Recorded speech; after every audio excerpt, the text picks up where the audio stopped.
नमस्कार दोस्तों, स्वागत है अपने यूट्यूब ऑनलाइन क्लासेस में। मैं शमू सिंह और ये मेरा सेकंड यूट्यूब वीडियो है। हमने फर्स्ट यूट्यूब वीडियो में हमने भारतीय संविधान की प्रस्तावना को अच्छे से देखा और अच्छे से समझा हमने।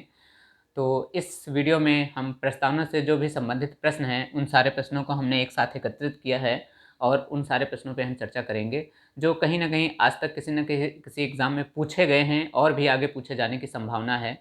तो उन्हीं सारे प्रश्नों को हमने यहाँ पे एकत्रित करके आप सभी से चर्चा करेंगे। तो शुरुआत करते हैं आज के सेशन की। तो प्रस्तावना में निहित मूल तत्व, हमारे प्रस्तावना में कुल कितने निहित मूल तत्व हैं? तो हमारे प्रस्तावना में कुल 4 प्रकार के निहित मूल तत्व हैं। पहला, संविधान की शक्ति का स्रोत। संविधान को शक्ति किसने दी है? हमने पिछले वीडियो में पढ़ा था, संविधान को शक्ति किसने दी है? तो संविधान को शक्ति दी है हम भारत के लोग, यानी भारत की जनता। संविधान को शक्ति किसने दी है? भारत की जनता ने। हमने पिछले वीडियो में पढ़ा था, अपने भारतीय संविधान में सबसे सर्वोच्च पद कौन सा है? न ही भारत के प्रधानमंत्री हैं, न ही राष्ट्रपति हैं, न ही सर्वोच्च न्यायालय है। सबसे ऊंचा है देश का संविधान, इससे ऊंचा कोई नहीं है। तो यदि ऑप्शन में आता है भारत की जनता भी है और भारत का संविधान भी है, तो आप सबसे पहले वहाँ पर प्रायोरिटी देंगे भारत की जनता को, क्योंकि अल्टीमेटली संविधान को तो भी शक्ति देने वाला कोई है, तो संविधान को शक्ति देने वाले हैं भारत की जनता। यदि ऑप्शन में दोनों आते हैं, भारत की जनता और भारत का संविधान दोनों ऑप्शन में आते हैं, तो आप सबसे पहले प्रायोरिटी देंगे भारत की जनता को। यदि ये ऑप्शन नहीं होता है तो आप फिर प्रायोरिटी देंगे भारत का संविधान को। नेक्स्ट, हमारे भारत की प्रकृति कैसी है? तो हमारे भारत की प्रकृति है संपूर्ण प्रभु संपन्न, समाजवादी, पंथनिरपेक्ष, लोकतंत्रात्मक, गणराज्य। ये हमारे भारत की प्रकृति है और ये शब्द देखिए जो भारत की पूरी प्रकृति को डिफाइन करते हैं। संपूर्ण प्रभु संपन्न, समाजवादी, पंथनिरपेक्ष, लोकतंत्रात्मक, गणराज्य। हमने इन सारे शब्दों को हमने डिटेल से फर्स्ट वीडियो में हमने समझा था, इन सारे शब्दों का अर्थ क्या होता है। तो इन सभी शब्दों का जो है, इन शब्दों का क्रम जो है, इनको क्रम जरूर याद रखना, क्योंकि कई बार एग्जाम में इनका सब शब्द तो यही सारे होंगे मगर इनका क्रम बदला हुआ होगा, तो वहाँ से प्रश्न गलत होने की ज़्यादा संभावना बढ़ जाती है। तो आप सभी लोग इन शब्दों का क्रम इसी तरीके से याद रखना है। सबसे पहले आता है संपूर्ण प्रभु संपन्न, समाजवादी, पंथनिरपेक्ष, लोकतंत्रात्मक, गणराज्य। तो इन सभी शब्दों का क्रम इसी तरीके से याद रखना है, क्योंकि कई बार एग्जाम में इनका क्रम बदल दिया जाता है, तो वहाँ से प्रश्न गलत होने की ज़्यादा संभावना बढ़ जाती है। नेक्स्ट समझते हैं संविधान के उद्देश्य हमारे क्या हैं। हमारे संविधान के क्या उद्देश्य हैं? हमारे संविधान के उद्देश्य हैं न्याय, स्वतंत्रता, समानता, बंधुत्व स्थापित करना। ये हमारे सब संविधान के उद्देश्य हैं। न्याय, हमने पिछले वीडियो में पढ़ा था, हमारा संविधान कितने प्रकार के न्याय की बात करता है? हमारा संविधान 3 प्रकार के न्याय की बात करता है, सामाजिक, आर्थिक, राजनीतिक न्याय। 5 प्रकार के स्वतंत्रता की बात करता है, विचार, अभिव्यक्ति, विश्वास, धर्म, उपासना की स्वतंत्रता। और 2 प्रकार के समानता की बात करता है, प्रतिष्ठा और अवसर की समानता। तो हमारा संविधान जो है 3 प्रकार के न्याय की बात करता है। ये हमारे संविधान के उद्देश्य हैं, न्याय, स्वतंत्रता, समानता, बंधुत्व स्थापित करना। यदि ये हमारे प्रस्तावना में ये शब्द ना होते, कोई और शब्द होते, तो हमारा देश किसी और तरीके से बनता। तो ये हमारे संविधान के मूल आदर्श हैं। इन सभी शब्दों को, इनको भी क्रम से याद रखना है। नेक्स्ट है संविधान के अंगीकृत होने की तिथि। हमारा संविधान किस तिथि को बनकर तैयार हुआ था?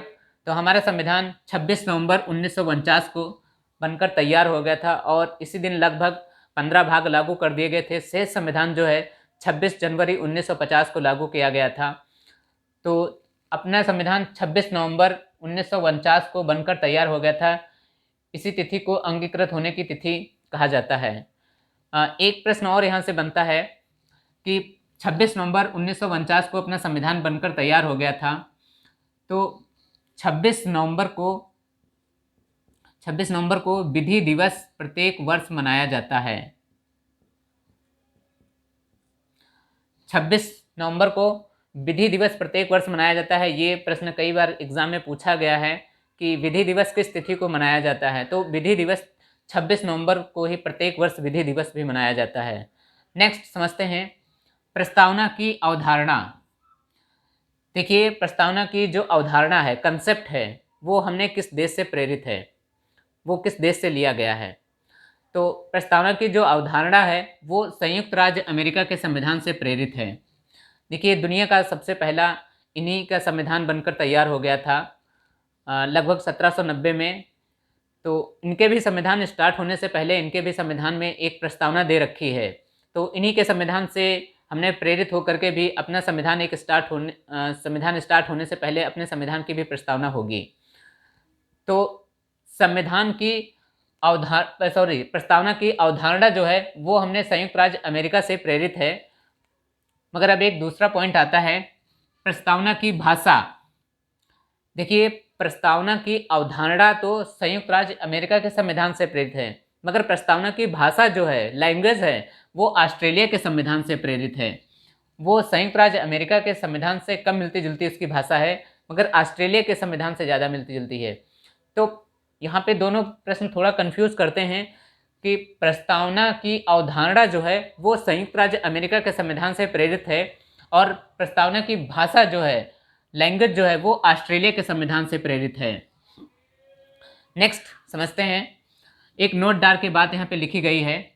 भारतीय संविधान की प्रस्तावना पंडित जवाहरलाल नेहरू द्वारा संविधान सभा में प्रस्तुत किए गए उद्देश्य प्रस्ताव पर आधारित है।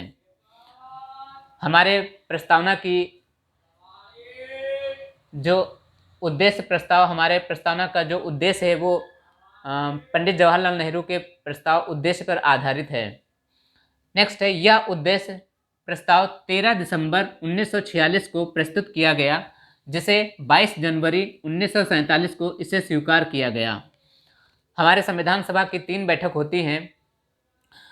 पहली बैठक होती है 9 दिसंबर 1946 को, जिसमें अस्थायी अध्यक्ष सच्चिदानंद सिन्हा को नियुक्त किया जाता है, और दूसरी बैठक होती है 11 दिसंबर 1946 को, जिसमें डॉक्टर राजेंद्र प्रसाद को स्थायी अध्यक्ष नियुक्त किया जाता है, और तीसरी बैठक होती है 13 दिसंबर 1946 को, जिसमें सबसे पहले यह उद्देश्य लाया जाता है और जिसे 22 जनवरी 1947 को इसे स्वीकार किया जाता है। नेक्स्ट है, प्रस्तावना के बारे में प्रसिद्ध व्यक्तियों के कथन।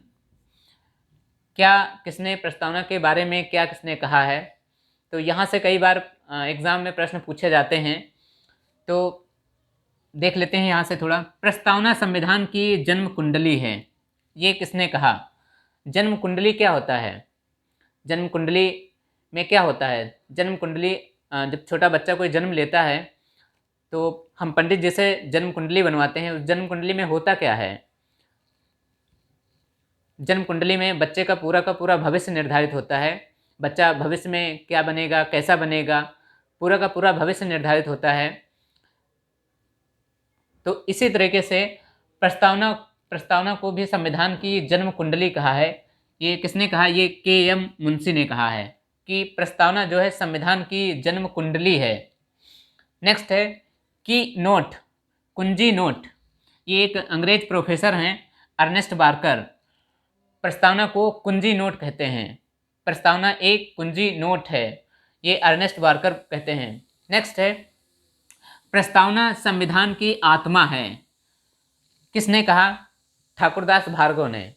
आत्मा क्या होती है, आत्मा की जिस तरीके से शरीर से आत्मा को ही बाहर कर दिया जाए तो शरीर निष्प्राण हो जाता है, तो इसी तरीके से ठाकुरदास भार्गव भी कहते हैं कि प्रस्तावना जो है संविधान की आत्मा है। आत्मा क्यों कहा है, क्योंकि जो इसके मूल शब्द हैं, समाजवादी, पंथनिरपेक्ष, लोकतंत्र, ये जो इसके मूल आदर्श शब्द हैं, यदि इन आदर्श शब्दों को ये बाहर कर दिया जाए तो संविधान ही पूरा का पूरा खोखला हो जाता है, संविधान का कोई अर्थ नहीं बचता है, संविधान ही नष्ट हो जाता है। तो इसी तरीके से ठाकुरदास भार्गव कहते हैं कि प्रस्तावना जो है संविधान की आत्मा है। यदि इसके मूल आदर्शों को हम यदि बाहर कर दें तो संविधान का कोई अर्थ नहीं बचता है, पूरा का पूरा संविधान खोखला हो जाता है। तो इसीलिए ठाकुरदास भार्गव प्रस्तावना को संविधान की आत्मा कहा है। नेक्स्ट है, पंडित जवाहरलाल नेहरू ने भी प्रस्तावना को भी आत्मा कहा है। अब नेक्स्ट यहाँ पे एक नोट डाल के हमने बात लिखी है, प्रस्तावना संविधान की जन्म कुंडली है, के.एम. मुंशी ने कहा कि नोट कुंजी नोट है, अर्नेस्ट वार्कर ने कहा प्रस्तावना संविधान की आत्मा है, ठाकुरदास भार्गव ने कहा, मगर डॉक्टर भीमराव अंबेडकर ने किसे संविधान की आत्मा कहा है? तो देखते हैं, हमने यहाँ पे नोट डाल के लिखा है कि डॉक्टर भीमराव अंबेडकर ने अनुच्छेद 32 को संवैधानिक उपचारों के अधिकार को संविधान की आत्मा कहा है। डॉक्टर भीमराव अंबेडकर जो हमारे संविधान के निर्माता हैं, वो प्रस्तावना को नहीं बल्कि अनुच्छेद 32 को, जिसमें संवैधानिक उपचारों के अधिकारों की बात की जाती है, तो उसे संविधान की आत्मा कहा है।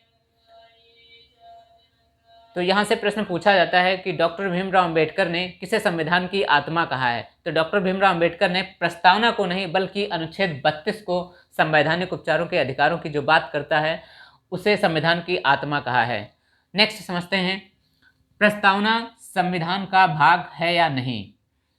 देखिए, प्रस्तावना संविधान का भाग है या नहीं, देखिए ये तो हम और आप निर्णय नहीं ले सकते हैं कि संविधान का कौन सा भाग है या कौन सा भाग नहीं है। ये अंतिम निर्णय सर्वोच्च न्यायालय ले सकती है। सर्वोच्च न्यायालय ही बता सकती है कि संविधान का कौन सा भाग है या कौन सा भाग नहीं है। तो सुप्रीम कोर्ट के जो दो डिसीजन आते हैं, पहला एक डिसीजन होता है बेरुवारी वाद 1960 में।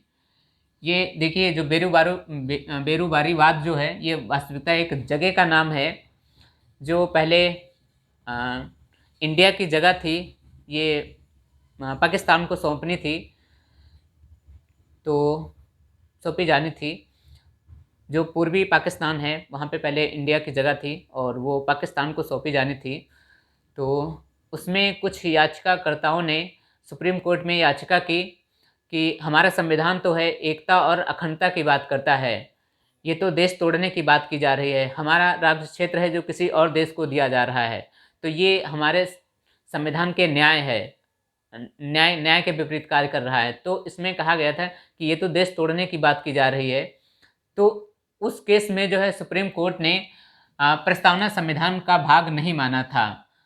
उस केस में सुप्रीम कोर्ट ने कहा था कि भाई, प्रस्तावना में जो जो भी लिखा है उस पर हम व्याख्या नहीं कर सकते हैं। प्रस्तावना में क्या लिखा है क्या नहीं लिखा है उस पर हम व्याख्या नहीं कर सकते हैं। तो उस केस में प्रस्तावना को संविधान का भाग नहीं माना था। मगर एक दूसरा केस आता है जो आज तक सबसे बड़ा केस रहा है 70 सालों में, केशवानंद भारतीय बनाम केरल राज्य 1973 में। ये वास्तविकता आज तक सबसे बड़ा केस रहा है जिसमें 13 जजों की बेंच थी। तो ये वास्तविकता एक मौलिक अधिकारों से संबंधित था। तो ये सबसे बड़ा केस रहा जिसमें ये कहा गया था कि प्रस्तावना संविधान का एक महत्वपूर्ण भाग है और इसमें संशोधन भी किया जा सकता है। मगर लेकिन एक बात कही गई थी, लेकिन मूलभूत ढांचे या आधारभूत ढांचे को समाप्त नहीं किया जा सकता है। ये मूलभूत ढांचे और आधारभूत ढांचे क्या होता है? मूलभूत ढांचे होता है कि संविधान के जो बेसिक चीज़ें हैं उनको ख़त्म नहीं किया जा सकता है। जैसे लोकतंत्र को नहीं ख़त्म किया जा सकता। आज हमारे माननीय श्री नरेंद्र मोदी जी आज ऐसा नहीं कह सकते हैं कि आज से सिर्फ हमारे पार्टी की सरकार रहेगी, आज से कोई चुनाव नहीं कराए जाएंगे, आज से सिर्फ हमारा ही यहाँ राज रहेगा। तो लोकतंत्र को नहीं ख़त्म किया जा सकता है। ये इसकी बेसिक चीज़ें हैं, जैसे लोकतंत्र, समाजवादी, पंथ निरपेक्ष, ये इसके बेसिक चीज़ें हैं, इनको ख़त्म नहीं किया जा सकता है। तो ये इसीलिए कहा गया था कि प्रस्तावना में संशोधन भी किया जा सकता है, लेकिन मूलभूत ढांचे, आधारभूत ढांचे को समाप्त नहीं किया जा सकता है। तो प्रश्न एक आता है, क्या प्रस्तावना में अब तक कोई संशोधन किया गया है? तो प्रस्तावना में अब तक केवल एक बार संशोधन किया गया है और वो संशोधन पूछा जाता है कब किया गया है। तो वो संशोधन जो है 42वां संविधान संशोधन 1976 प्रधानमंत्री श्रीमती इंदिरा गांधी के तहत प्रस्तावना में कुछ हटाया नहीं बल्कि 3 शब्द नए जोड़े गए थे। तो वो जो 3 शब्द नए जोड़े गए थे वो आपसे एग्जाम में पूछे जा सकते हैं। तो वो 3 नए शब्द हैं समाजवादी, पंथ निरपेक्ष, अखंडता। ये 3 शब्द इसका मतलब पहले नहीं थे, ये बाद में जोड़े गए हैं। ये 42वां संविधान संशोधन 1976 के, जब इसमें ये सबसे बड़ा संविधान का संशोधन हुआ था, जिसमें पूरा का पूरा संविधान ही चेंज हो गया था। इसमें एक नए संविधान की संज्ञा दे दी गई थी। तो इसमें 3 शब्द जोड़े गए थे, समाजवादी, पंथनिरपेक्ष और अखंडता। इसको हमने एक शॉर्ट ट्रिक में लिखा है SPA, स्पा। यस से समाजवादी, P से पंथनिरपेक्ष, A से अखंडता। तो ये 3 शब्द जोड़े गए थे। नेक्स्ट समझते हैं, प्रस्तावना वाद योग्य नहीं है, अर्थात गैर न्यायिक है, अपरिवर्तनीय है, न्यायालय द्वारा संरक्षित नहीं है। ये वाद योग्य क्या होता है? ये वाद योग्य होता है कि प्रस्तावना में जो भी लिखा है उस पर हम सरकार के खिलाफ चैलेंज नहीं कर सकते हैं, कि जो भी प्रस्तावना में लिखा है उसे हम लागू कराया जा सके। तो ये पहले केस में कह दिया गया था। तो प्रस्तावना में, जबकि मौलिक अधिकार एक हमारा वाद योग्य है, इसे हम हाई कोर्ट या सुप्रीम कोर्ट जाके इसे हम लागू करा सकते हैं, मगर जो भी प्रस्तावना में लिखा है उसके खिलाफ हम सरकार के खिलाफ चैलेंज नहीं कर सकते हैं, उसको लागू नहीं कराया जा सकता है। नेक्स्ट, अब लगभग हो गया है, ये आपके थोड़े बड़े एग्जाम में प्रश्न पूछे जाते हैं। स्वतंत्रता, समानता व बंधुत्व, ये जो शब्द हैं ये किस क्रांति से प्रेरित हैं? तो ये आपकी फ्रांस की क्रांति से प्रेरित हैं। लगभग 1789 ईस्वी में हुई थी क्रांति ये, तो ये शब्द वहाँ से प्रेरित हैं। नेक्स्ट है सामाजिक, आर्थिक व राजनीतिक न्याय। ये शब्द आपसे पूछे जाते हैं, ये शब्द किस क्रांति से प्रेरित हैं? तो सामाजिक, आर्थिक, राजनीतिक न्याय ये आपके रूस की क्रांति से प्रेरित हैं। 1917 ईस्वी में ये रूस की क्रांति हुई थी, तो ये शब्द वहाँ से प्रेरित हैं। नेक्स्ट है, प्रस्तावना में भारत शब्द का कुल कितनी बार उल्लेख हुआ है? तो प्रस्तावना में भारत शब्द का कुल 2 बार उल्लेख हुआ है। पहली लाइन में हम भारत के लोग, भारत को एक, संपूर्ण प्रभु संपन्न, तो पहली ही लाइन में भारत शब्द का 2 बार उल्लेख हुआ है। तो ये आज की हमारी प्रस्तावना से संबंधित जो भी सारे प्रश्न थे, हम उन सारे प्रश्नों को हमने देखा। तो ये आप सभी लोगों को कैसा वीडियो लगा, आप प्लीज़ आप हमें अपनी सकारात्मक प्रतिक्रिया अपनी ज़रूर कमेंट में व्यक्त करें। और यदि वीडियो अच्छा लगा है तो प्लीज़ वीडियो को लाइक करें और शेयर करें अपने दोस्तों के साथ। और चैनल पे पहली बार है तो प्लीज़ चैनल को सब्सक्राइब कर लें, जैसे हम वीडियो अपलोड करें जैसे आपको नोटिफिकेशन तुरंत मिल सके। मिलते हैं नेक्स्ट वीडियो में, तब तक के लिए नमस्कार।